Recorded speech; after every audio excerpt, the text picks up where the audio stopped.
Aladdin Story 1. There once lived, in one of the large and rich cities of China, a tailor, named Mustafa. He was very poor.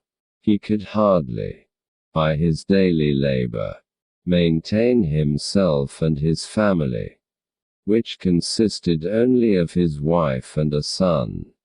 His son, who was called Alauddin, was a very careless and idle fellow. He was disobedient to his father and story of Alauddin mother, and would go out early in the morning and stay out all day, playing in the streets and public places with idle children of his own age. When he was old enough to learn a trade, his father took him into his own shop, and taught him how to use his needle.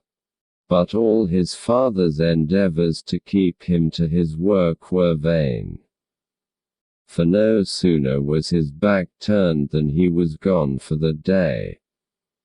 Mustafa chastised him, but Alauddin was incorrigible, and his father, to his great grief, was forced to abandon him to his idleness, and was so much troubled about him that he fell sick and died in a few months. Alauddin, who was now no longer restrained by the fear of a father, gave himself entirely over to his idle habits, and was never out of the streets from his companions.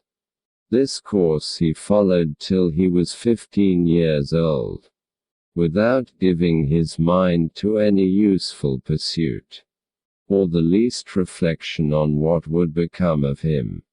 As he was one day playing, according to custom, in the street with his evil associates, a stranger passing by stood to observe him.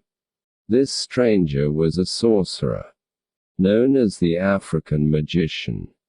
As he had been but 2 days arrived from Africa, his native country, the African magician, observing in Aladdin's countenance something which assured him that he was a fit boy for his purpose, inquired his name and history of some of his companions, and when he had learned all he desired to know, went up to him, and taking him aside from his comrades, said, "Child, was not your father called Mustafa the tailor?"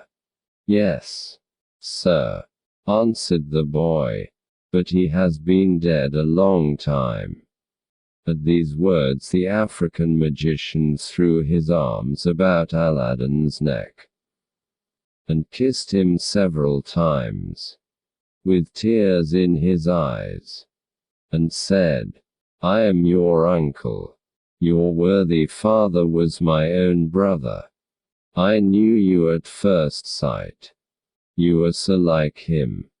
Then he gave Aladdin a handful of small money, saying, "Go, my son, to your mother, give my love to her, and tell her that I will visit her tomorrow, that I may see where my good brother lived so long, and ended his days."